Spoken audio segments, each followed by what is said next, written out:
ये हिंदू राष्ट्र था तभी तो मुसलमान यहाँ आए। ये वही लोग हैं जो बाबर की औलाद है और ये उसी कुत्ते पाकिस्तान की औलाद है। ये क्यों पाकिस्तान भाग के गए थे? आप बोलिए कम और सुनिए ज्यादा, तो मैं समझता हूँ बहस ज्यादा बेहतर। तारिक फतेह साहब के जो दादा थे वो हिंदू धर्म से गद्दारी करके मुसलमान हो गए। इनके बाप वालिद साहब हिंदुस्तान से गद्दारी करके पाकिस्तानी हो गए। तुम्हारी अम्मा को रखवाया था हमने, खत्म हो गई बात। साहब आपकी नौकरी पे बन जाएगी। और बाबा साहब अंबेडकर की जो कोटेशन है कि ओवैसी साहब जब कहते हैं कि जब राम मंदिर की नींव पड़ती है या डाली जाती है तो वो ये कहते हैं कि हिंदू राष्ट्र की नींव डाली जा रही है। वकार साहब, सुप्रीम कोर्ट के फैसले के बाद ये बात कहना कहां तक जायज है?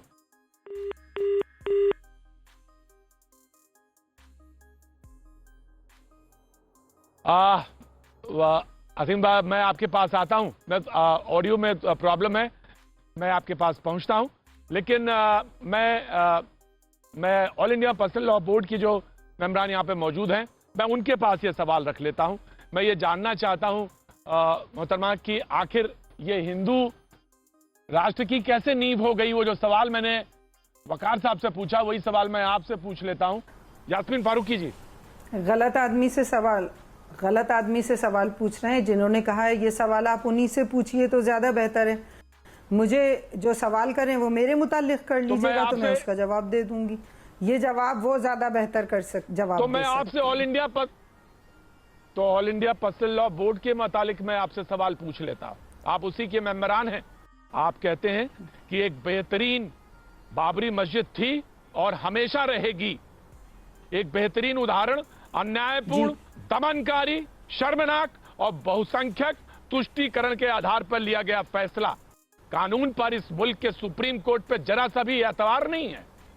जब आप ये बात कहते हैं तो आपका सर जो है शर्म से नहीं झुक जाता है क्या? सुप्रीम कोर्ट का अगर आप हवाला देते हैं तो एक बार पहले भी हर्बियस कॉर्पस लगी थी जिसके लिए सुप्रीम कोर्ट ने खुद ने ये कहा था कि ये फैसला पहले हुआ था वो गलत था। पहली बात तसल्ली से सुन लीजिएगा। दूसरी बात यह है कि माननीय सुप्रीम कोर्ट ने इतनी सारी चीजें मानी हैं कि मस्जिद वहां थी, मस्जिद तोड़ी गई, वहां पे कभी भी मंदिर नहीं था, मंदिर तोड़ के मस्जिद नहीं बनाई गई। वो सब कुछ सुप्रीम कोर्ट कह रहा है, हम नहीं कह रहे। या तो उस फैसले को देखा नहीं। मोहतरमा मुझे कहने का थोड़ा सा तो हक है।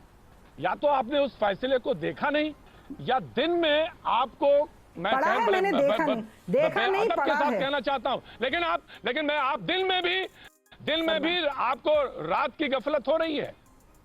आप मुझे माफ करिएगा। चिल्लाने से थोड़ी काम चल जाएगा सर जी। आराम से बात कर रही हूँ, आराम से आपको जवाब दे रही हूँ। मेरी बात का आप जवाब दे दीजिए। क्या एक मैं तो बहुत शाइस्तगी से आपसे सुनना चाहता हूं। मेरी बात मैं आता हूं आपके पास। तारिक फतेह साहब, आप मुस्कुरा रहे हैं, कुछ जवाब भी देना चाहते हैं, आप हाथ उठा रहे हैं। तारिक फतेह साहब जी। नहीं, देखिए मैंने भी डिसीजन पढ़ा सुप्रीम कोर्ट का। क्लियर कट जो एविडेंस था आर्कियोलॉजिस्ट का, अल्लाह का शुक्र है कि वो मुसलमान था। के मोहम्मद ने तो खुद कहा कि इसके नीचे जो आर्कियोलॉजिकल फाइंड्स हैं उसके अंदर देवर पिलर्स और उस मस्जिद के नीचे एक टेंपल था। तो अब मुझे ये लगता था कि ये बहस ख़त्म हो गई है कि ये जिन लोगों ने कहा था कि सुप्रीम कोर्ट फैसला करेगा हम मान लेंगे। अच्छा, मैं मान लेता हूँ तारिक फतेह साहब, इस बहस को खत्म ही कर देता हूँ, मान ही लेता हूँ। ये तो हो गया, जो होना था वो हो गया। मंदिर तो बनना था, जो फैसले के बाद वो बन गया। अब मुझे एक बात बताइए, ये मुझे बताइए, डर किस बात का इस मुल्क में कि हिंदू राष्ट्र बन रहा है? ये हिंदू राष्ट्र कहां से आ गई? किसकी जहन की कल्पना है ये? मैं ये जानना चाहता हूं। तो ये मैं जानना चाहता हूं किनको है। मैं तो उस फैसले पे जाता ही नहीं हूं। मैं ये जानना चाहता हूं किनके जहन में ये आ रहा है कि हिंदू राष्ट्र, वैसे साहब कहते हैं हिंदू राष्ट्र की नींव पड़ गई। मैं ये जानना चाहता हूं। ये हिंदू राष्ट्र बन भी गया और है भी, तो इससे क्या प्रॉब्लम है? ये हिंदू राष्ट्र था तभी तो मुसलमान यहाँ आए।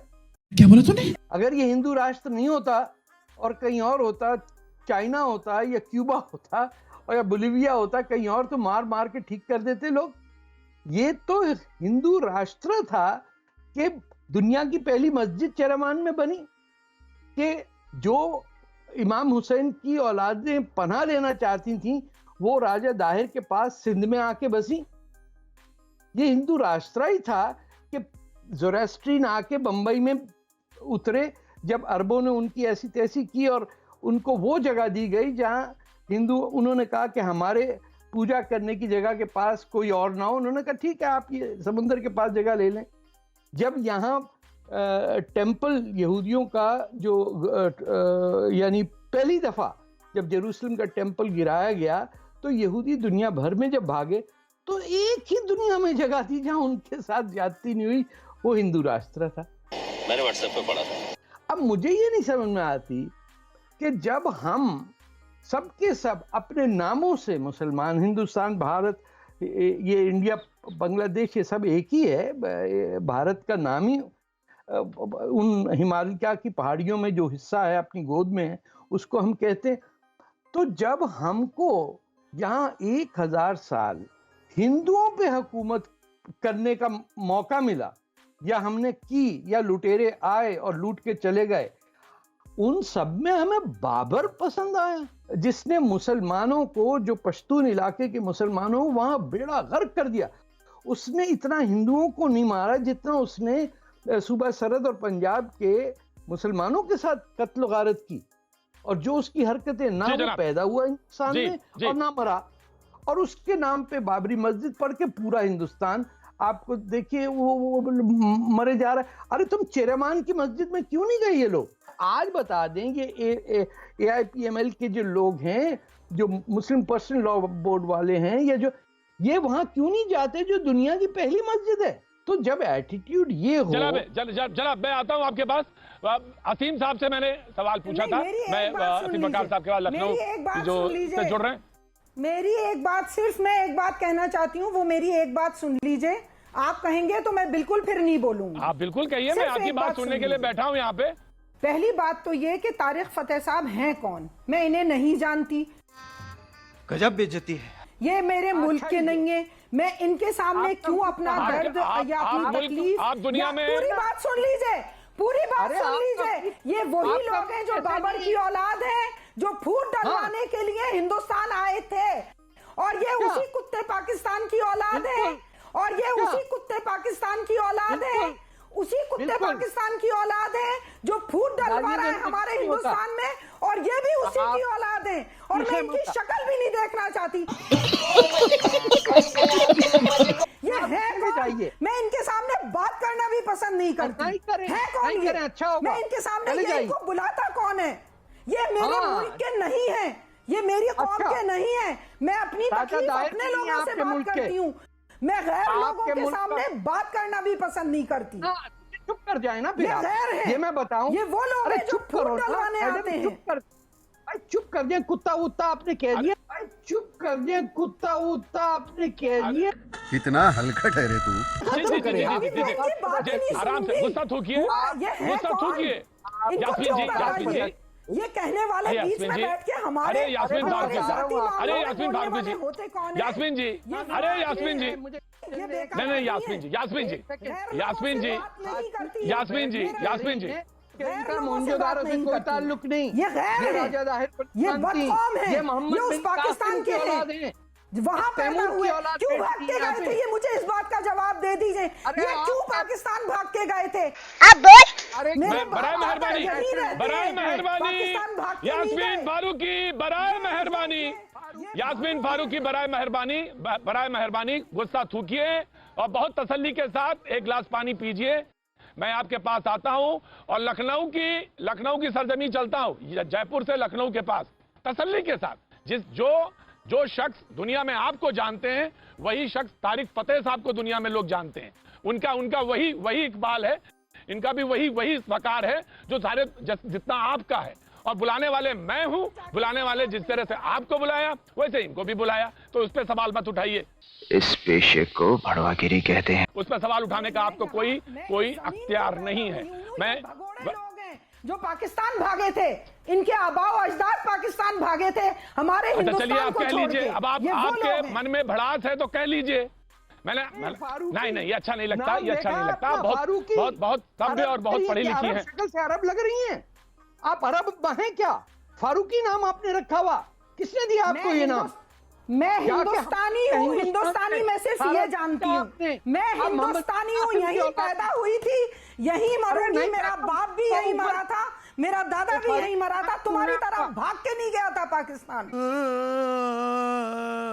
भाई नाम क्यों है आपा आपका फारूकी? फारूकी कौन है? उमर फारूक। आप कौन? मैं आपसे बात करना पसंद नहीं करती। आप मेरे हिंदुस्तान के नहीं हैं, आप मेरे हिंदुस्तान के नहीं हैं, आप भगोड़े लोग हैं। भगोड़े हिंदुस्तान होगा छोटा, हमारा है बड़ा। आपके हिंदुस्तान में मौजूदारों मैं यहीं पैदा हुई थी, मैं यहीं मरूंगी। आप भगोड़े हैं, आप जहालत में डूबी हुई हैं, जाके नहीं पढ़ लिया करें। आप हैं, आप जाहिल हैं, दूसरों के काम में फटे पड़ाने आते हैं, आप फसादी हैं, आप फसादी हैं, फसाद डालते हैं आप। तारिक फतेह साहब, यास्मीन जी, मैंने देखिए आपसे दरखास्त की, यास्मीन जी मैंने आपसे दरखास्त की, यास्मीन जी मैंने दरखास्त की आपसे, आप हमारी पैनल की आप बहुत बहुत बहुत खूबसूरत एक नगीना की तरह आप बैठी हैं, आप दिख रही हैं एक नगीने की तरह। वैसे ही जैसे पाकिस्तान के और से ताल्लुक रखने वाले तारिक फतेह साहब एक बहुत बहुत नायाब हैं, बहुत अच्छा बोलते हैं। असीम बकार साहब, मैंने एक सवाल पूछा था आपसे, मैं नहीं चाहता कि मंदिर पे बहस हो, मैं ये जानना चाहता हूं आखिर डर किस बात का है? आपको क्यों डर लगता है कि हिंदू राष्ट्र हुआ जा रहा है ये मुल्क? कहां से डर? आपको इस आईन पे, इसके हिंदुस्तान के इस मुल्क के संविधान पे आपको भरोसा नहीं क्या? इसके सुप्रीम कोर्ट पे आपको भरोसा नहीं क्या? असीम बकार साहब। देखिए प्रतीक साहब, जब बहस आपने हिंदुस्तान से रखी है तो अंतरराष्ट्रीय भगोड़ों को बिठाने की जरूरत नहीं थी। हमारे मुल्क की बहस में अगर हमारे आप कह सकते हैं, आपको पूरा हक है, मैं आपको बीच में रोकूंगा नहीं, आपको कहने का हक है, आप बोलिए, लेकिन आप लखनऊ से ताल्लुक रखते हैं, बस इतना मैं कह रहा हूं, बराए मेहरबानी आप बोलिए। मैं आपसे कह रहा हूं, जब आपने बहस राष्ट्रीय मुद्दे पर रखी है, अंतरराष्ट्रीय मुद्दे पर तो रखी नहीं, बहस आपने रखी है राष्ट्रीय मुद्दे पर। तो देश की पहचान क्या अंतरराष्ट्रीय नक्शे पे उसकी पहचान नहीं होती है क्या? सर सुनिए सर, आप बोलिए कम और सुनिए ज्यादा, तो मैं समझता हूँ बहस ज्यादा बेहतर। आप तारीफ मुझसे गलती हो गई, नहीं सुनिए सर, मेरे बारे में क्यों बात कर रहे हैं आप? सुनिए सर, ना आप तारिक फतेह के बॉडीगार्ड हैं, आप न्यूज़ 18 इंडिया के एंकर हैं, तो आप तारिक फतेह के बॉडीगार्ड मत कीजिए, ठीक है ना? तारिक फतेह साहब के जो दादा थे, तारिक फतेह साहब के जो दादा थे, वो हिंदू धर्म से गद्दारी करके मुसलमान हो गए। इनके बाप वालिद साहब हिंदुस्तान से गद्दारी करके पाकिस्तानी हो गए। ये खुद पाकिस्तान से गद्दारी करके कैनेडियन हो गए। और आज ये अपनी हस्ब मामूल फितरत है, जो इनका डीएनए है, उसके हिसाब से ये वापस इस्लाम से गद्दारी करके वापस हिंदू होने जा रहे हैं। तो सर, जो आदमी नस्ली गद्दार है, जो आदमी खानदानी गद्दार है, जिसके डीएनए में गद्दारी है, उससे आप हमारी बहस करा रहे हैं।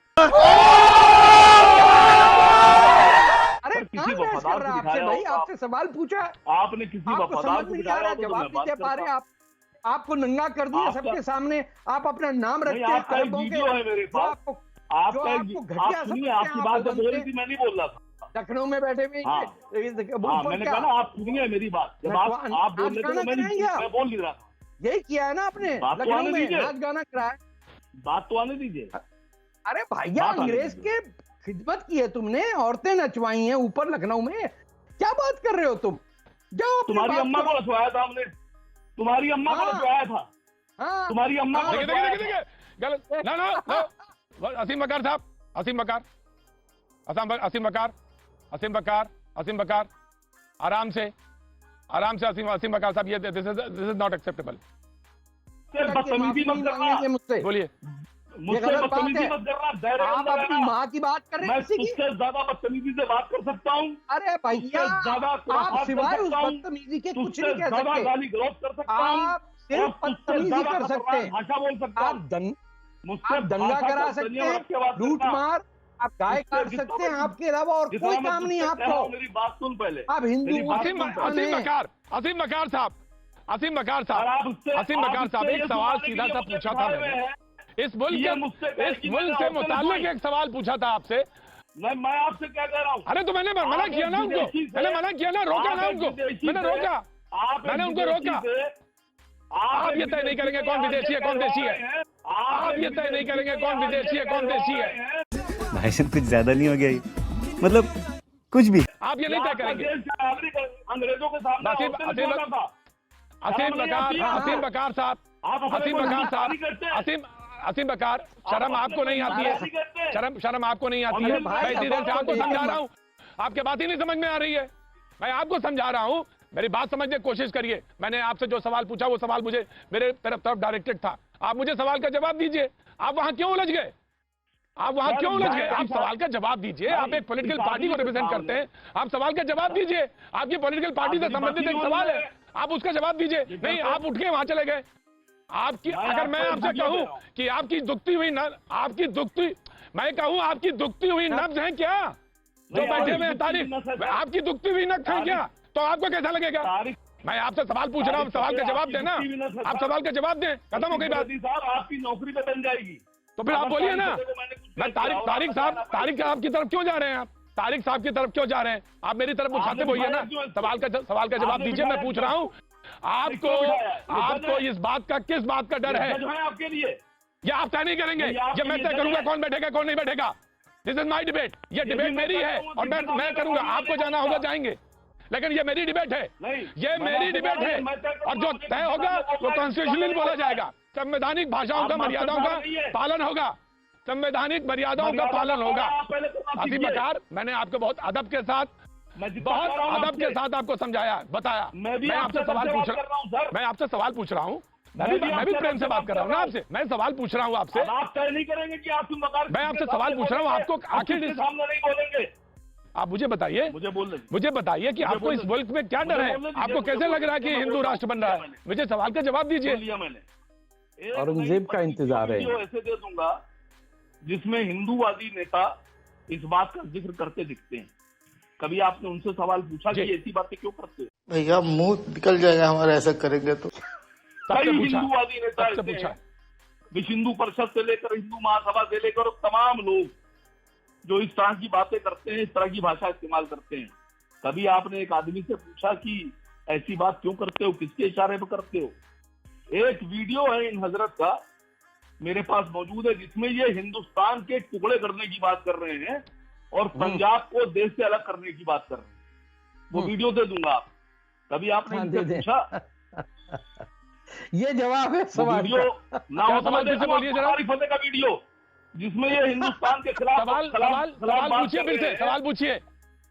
एक वीडियो तारिक फतेह सवाल पूछिए जिसमें तारिक फतेह हिंदुस्तान के टुकड़े की बात कर रहे हैं, हिंदुस्तान को तोड़ने की बात कर रहे हैं और पंजाब के खिलाफ बात कर रहे हैं, पंजाब प्रांत के खिलाफ। आपने कभी तारिक फतेह से पूछा कि हिंदुस्तान को तोड़ने की बात क्यों कर रहे हैं? खालिस्तान क्या आ गए बताइए। अब इनका तारिक फतेह साहब जवाब दे दीजिए इनको। इन्होंने मुझे चैलेंज करके सवाल पूछा है, जवाब दे दीजिए। उसके बाद मैं जाता हूं दूसरे पैनलिस्ट के पास। जी जवाब दे दीजिए। आप ऐसी बात क्यों कहते हैं जिसमें मुल्क में बिखराव हो, जिसमें मुल्क में टूट पैदा हो? और आपसे एक सवाल मेरा भी है तारिक साहब आज, और बहुत सीधा सवाल है, कि आपसे यहाँ के जो पैनलिस्ट हैं, और I am sure, very much sure कि शोएब जमाई साहब का भी यही रुख होगा कि आपसे सारे मुसलमान पैनलिस्ट नाराज क्यों रहते हैं आपसे, ये भी मैं जानना चाहता हूँ आज। पहला मैं आपको जवाब दे दूं। खामोश करें जरा एक सेकंड। अरे भाई मैं आपसे सवाल असीम बकार साहब, और पंजाब को हिंदुस्तान से अलग करने की बात कर रहे हैं, तो आप बात देखिए खालिस्तान की जो मूवमेंट है वो पाकिस्तान बेस्ड है। पाकिस्तान की ISI चलाती है या कनाडा और बरतानिया के अंदर जो पाकिस्तानी एजेंसीज हैं वो यहां से चला रही हैं। खालिस्तान बनना जो है या खालिस्तान की मूवमेंट, इन लोगों को, ये जो यहां बैठे हुए ना हिंदू दुश्मनी, ये उनका अलायंस बनता जा रहा है कि हिंदुस्तान को नुकसान पहुंचाने के लिए ये अपनी बात ना करें बल्कि खालिस्तानियों की कमर पर चढ़ के ये बात करें कि बड़ा ज्यादती है जी, बड़ी ज्यादती है जी, बड़ी ज्यादती है। बात सारी ये है कि ये जो वीडियो टेप की जो बात कर रहे हैं ना, ये भी आईएसआई से आई है इनको। ये एक दफा बीबीसी वालों ने भी, आपने देखा होगा कि कैसे उन्होंने चला के लाइव शो के अंदर मुझे घेरने की कोशिश की, लेकिन पकड़े गए। क्योंकि चोर जो होता है, जहां से भी लाया है, उससे कहें ये 2 घंटे की टेप जरा देना भाई, कहाँ है, तो वो फिर मुरझा जाता है, पीछे हट जाता है, क्योंकि उसको पता है कि ये सोर्स फिर पता चल जाएगा कि इस्लामाबाद और आईएसआई से तुम्हारे हाथ में आई कैसे और ये कौन लोग हैं। दूसरी बात मैं क्लियर कर दूं इनको कि जो मुसलमान हिंदुस्तान का अपने नेशनल एंथम में सिंध को हिंदुस्तान का हिस्सा नहीं मानता, वो हिंदुस्तान का दुश्मन है। इनमें से हर शख्स ने अडवाणी जी के कराची को, सिंध के मोइंजोदारो को, टैक्शिला को, भंबोर को, तमाम इंडस वैली सिविलाइजेशन जिससे हिंदुस्तान की रूट्स हैं। नंबर 2, राम के 2 बेटे लव और कुश, जिनका शहर लाहौर और कसूर है, उनके बारे में इनका मुंह नहीं खुलता कि हिंदुस्तान कैसा है जिसमें राम के और बेटों के औलादों के शहर उनके हाथ में नहीं है। ये काम करते हैं पाकिस्तान की और बात करते हैं फिर अपने वो जो हज की सब्सिडी है या कौन से राइट्स हैं, फलाने ढिमाके। इनकी मैं पोल खोल देता हूं सबके सामने और ये मुझ पे हमला नहीं कर सकते या मार नहीं कर सकते। बस यही बात है, इनके सच इनको बर्दाश्त नहीं है। इनके मैं बात खत्म नहीं की। आप नाम सुनिए, आप इनके नाम देखिए कि नाम रखा है बेगम साहिबा ने अपना फारूकी। दादा हिंदू धर्म छोड़ के अरे भैया, मेरे दादा हिंदू थे, मैं पाकिस्तान क्यों चले गए हिंदुस्तान से? अरे भैया, हम तो है क्या, पंजाब, लाहौर और पंजाब का रहने वाला कहां चला जाएगा? क्या बेवकूफी की बात करते हो, इडियट्स, कुछ नहीं पढ़ते। आखिरी किताब कौन सी पढ़ी है? आपके दादा ने हिंदू धर्म से गद्दारी करके मुसलमान क्यों हो गए? मुझे आप बता रहे कि मेरे दादा कौन थे? मेरे दादा तो फ्रेंच एम्बेसडर थे हिंदुस्तान में। क्या बात है, आपको पता? आप नस्ली गद्दार हैं, सड़कों से अंग्रेजों के साथ थे। अरे भैया, फ्रेंच आर्मी में थे कर्नल। असीम बकार, स्टूपिड, बिल्कुल कहां से लेके आते? ये किधर से उठा के सड़क पे आते हैं आप इन लोगों को? कोई बात नहीं, ये मेरे बात बताएंगे।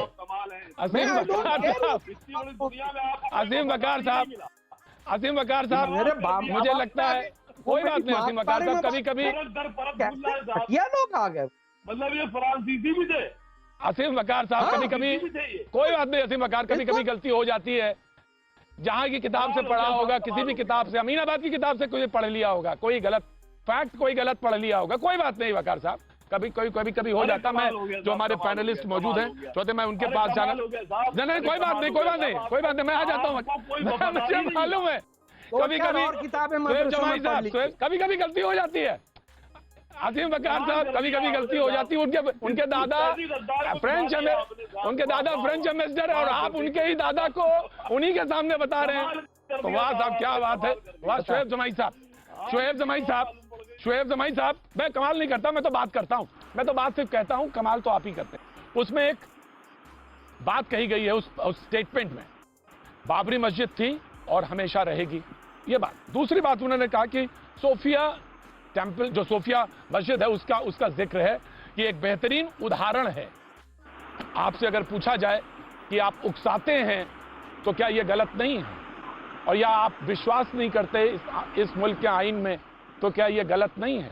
कि बार बार कुछ लोग आके मुसलमानों को चैलेंज करते हैं, उनकी देशभक्ति और उसके ये प्रश्न। मैं कहता हूं कि मैं दावे के साथ कहता हूं कि हिंदुस्तान के मुसलमानों ने 1947 में बंटवारे के वक्त जिन मुसलमानों ने, जिन हमारे बाप दादाओं ने जो तय किया कि हम यहीं रहेंगे, वो हिंदुस्तान की इस आईन को जो किताब में पकड़ा हूं, ये आईन है, हिंदुस्तान का कॉन्स्टिट्यूशन है, इस पर पूरा यकीन रखता है और इसी के हिसाब से चलता है।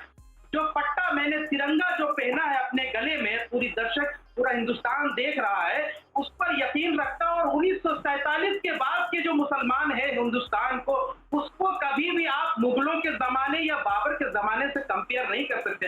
हाँ, 18 1957 के बाद से लगातार मुसलमानों ने बड़ी बड़ी तहरीक चला करके अंग्रेजों से लोहा लिया, चाहे वो दारुल उलूम देवबंद हो, चाहे हजरत मोहानी हो, सैकड़ों आपको ऐसे तादाद मिले। तो कभी भी मुसलमानों को चैलेंज या उसकी देशभक्ति पर सवाल तो कोई उठा ही नहीं सकता, क्योंकि हमारा यकीन ही संविधान पर है। बहुत सारे लोग अपनी बात करते हैं, मैं कभी भी किसी पर पर्सनल टिप्पणी करने पर यकीन नहीं रखता, लेकिन आप जानते हैं कि मैं बाय प्रोफेशन पेशे से एक कैंसर का सीनियर रिसर्चर हूँ, शोध करता हूँ।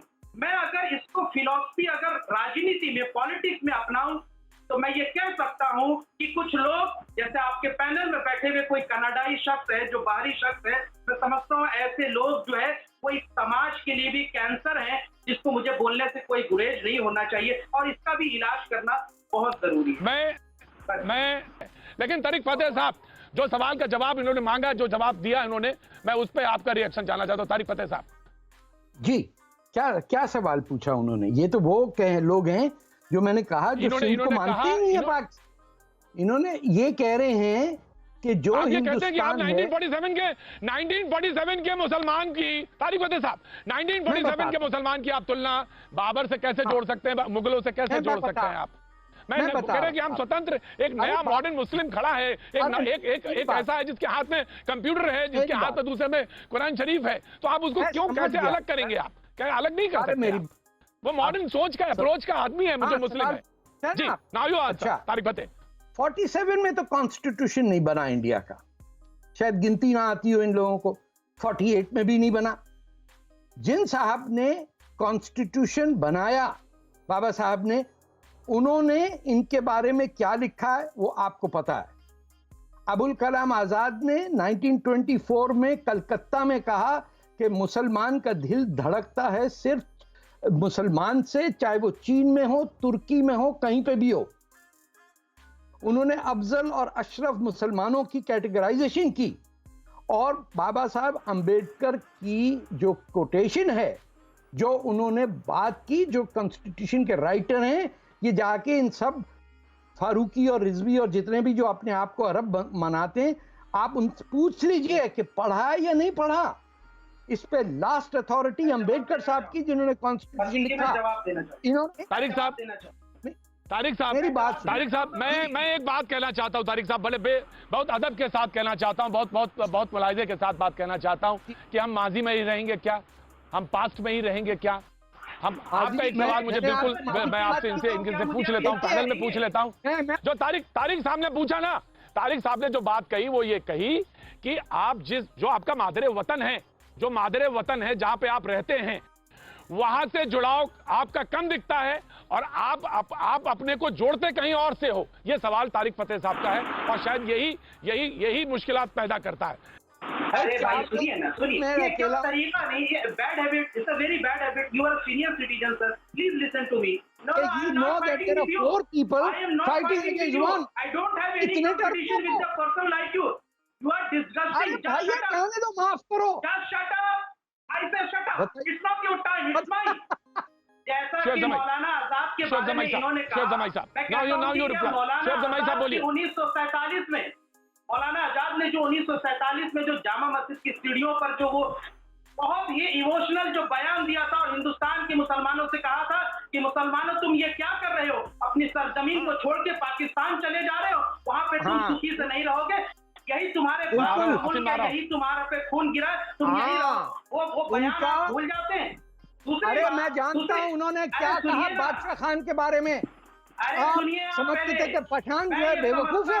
आप हिंदुस्तान के मुसलमानों का डरने की जरूरत नहीं है, हिंदू राष्ट्र बनने से मुसलमानों का डरने की जरूरत नहीं है, बल्कि मैं ये जानता हूँ आपको पता नहीं है गफ्फार खान कौन है। अरे सुनिए, इस के हवाले छोड़ के आए हैं आप। सेकुलर है, इस आपका काम था पाकिस्तान बनाना, आपने बना लिया। बनने नहीं देंगे। असीम बकार साहब, आपका सवाल एक लखनऊ वाले का सवाल एक लखनऊ वाले पे उधार रहा। मैं जो इसमें आया हूं, काम करूं पर क्या बोला मैं? खत्म, bye bye, tata, good bye, गया। अब बताइए मैं क्या करूंगा? एक बहुत सिंपल सी टिप आपके साथ शेयर करती हूँ। अपने हाथ को इस तरीके से रखिए। If you look at this from your side, आपका लेफ्ट हैंड आपको बी के जैसे दिखेगा और राइट हैंड आपको डी के जैसे दिखेगा। B and D. B for थोड़ी मदद रखिए। वे मैं तेरा मन पर